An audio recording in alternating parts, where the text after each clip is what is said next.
दिलीप साहब से बात होती थी, हम लोग बैठते थे, तो उनकी जो मोहब्बत है पेशावर के लिए, क्योंकि उनका एक अच्छा खासा बचपन का वक़्त गुज़रा था,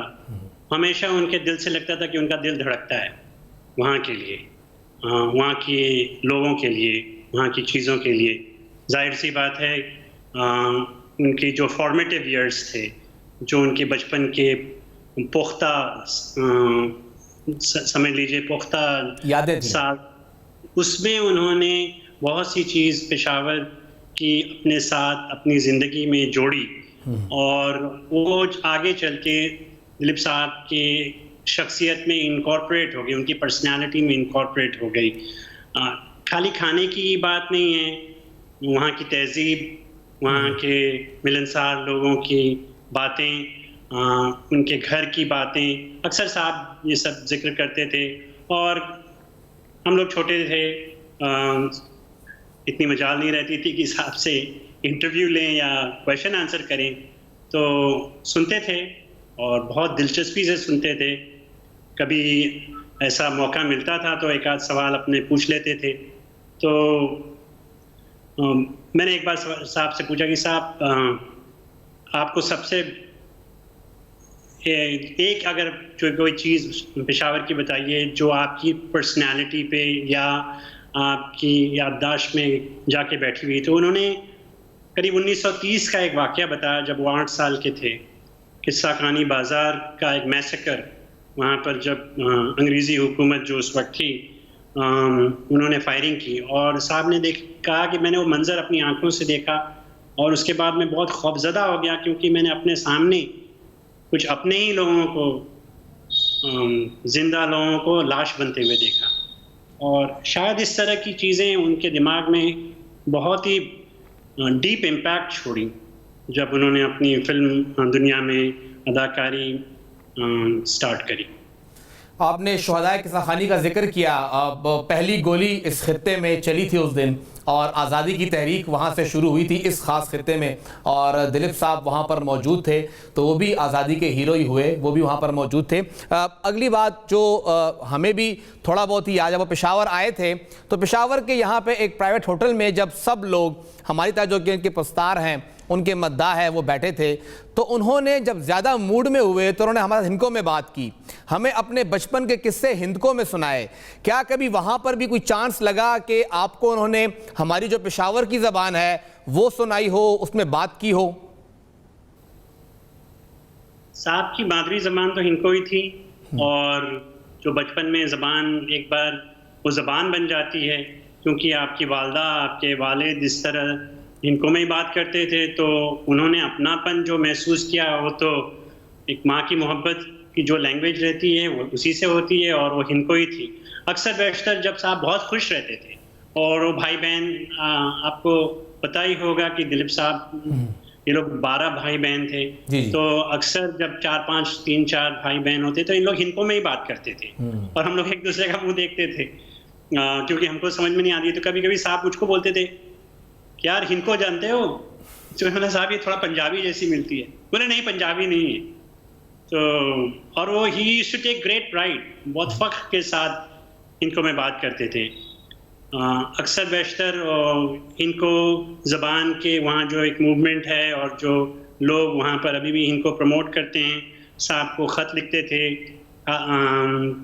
और मैसेजेस भेजते थे। ये मैं आज से 15 साल पहले की बात कर रहा हूँ। तो साहब ने 1-2 बार इस तरह के लेटर्स बताए भी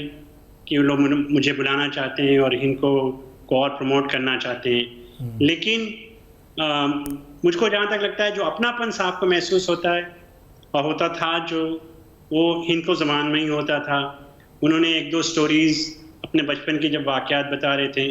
उन्होंने एक्चुअल हिंदको में मुझे बताया। जाहिर सी बात है, वो थोड़ा बहुत पंजाबी में मिलती जुलती है, तो थोड़ा मैं समझ पाया, कुछ नहीं समझ पाया, लेकिन उन्होंने ट्रांसलेट भी उसके बाद किया, और मुझे इससे लगा कि उनके दिल में वो ज़बान,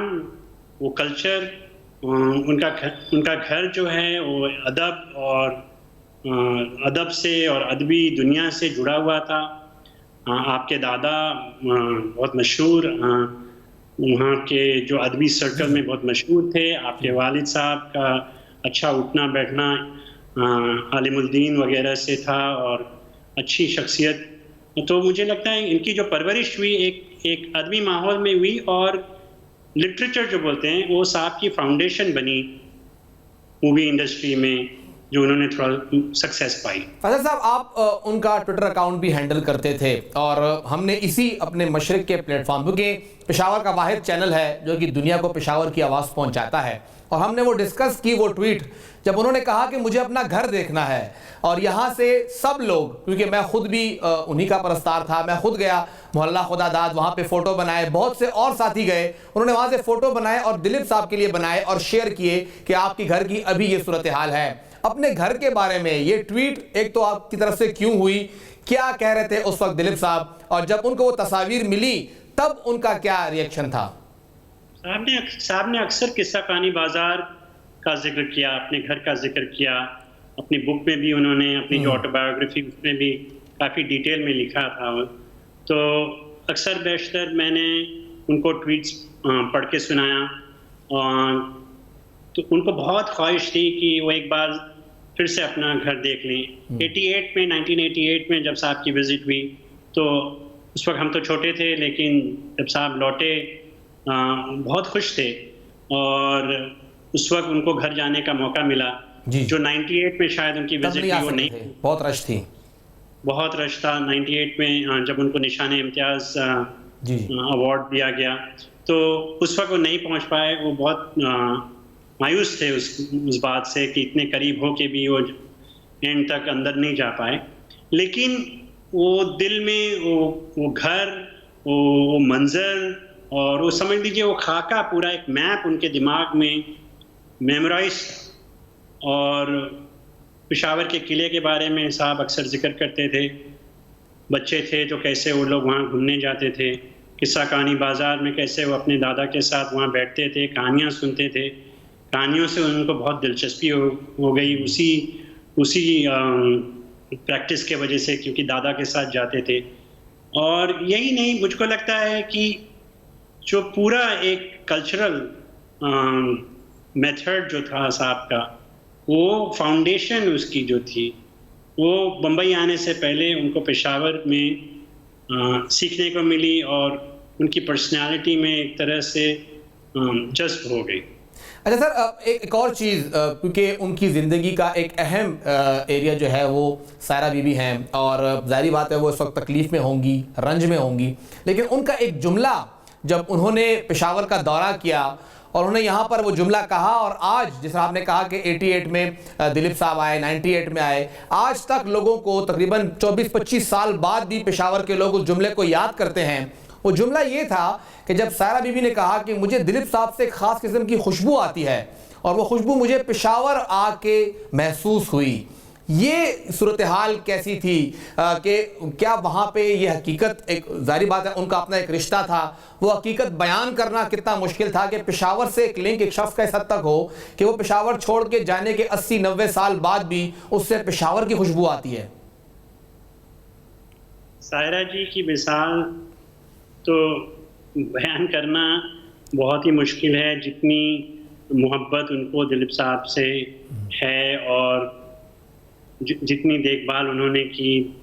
जितना केयर किया उन्होंने दिलीप साहब का, मुझको नहीं लगता है कि मैंने अपनी ज़िंदगी में किसी को देखा हूँ कि किसी ने इतनी खिदमत करी है अपने स्पाउस की, अपने वाइफ या हस्बैंड की। सायरा बानो ने समझ लीजिए अपनी पूरी ज़िंदगी कुर्बान कर दी उनकी केयर में। और जाहिर सी बात है, अगर किसी से आपको इतनी मोहब्बत हो, इतनी बेइंतहा मोहब्बत हो, तो उसका हर पहलू, उसका हर लम्हा उस शख्स का आपको अच्छा लगने लगता है। सायरा बानो को दिलीप कुमार से बेपनाह मोहब्बत थी और मुझे लगता है इसीलिए उनको पेशावर की खुशबू दिलीप साहब में मिलती थी, और जब वो पेशावर पहुंची होंगी तो उनको वो खुशबू, वो शायद वो दाग बूटे जो साहब की ज़िंदगी में पहले 8 साल में आए, वो उनको वहाँ पर उसकी शादाबी एक्चुअल में नज़र आई पेशावर में, तो हो सकता है इसलिए उन्होंने वो स्टेटमेंट कहा। और जी ऑफ कोर्स वो जो लंबी एक नशिश थी वहाँ पर 88 में जो पेशावर के लोग आप लोगों ने रखा था साहब के इजाज़ में, वो अक्सर जिक्र किया करते थे उसका, उसमें कहानियाँ भी सुना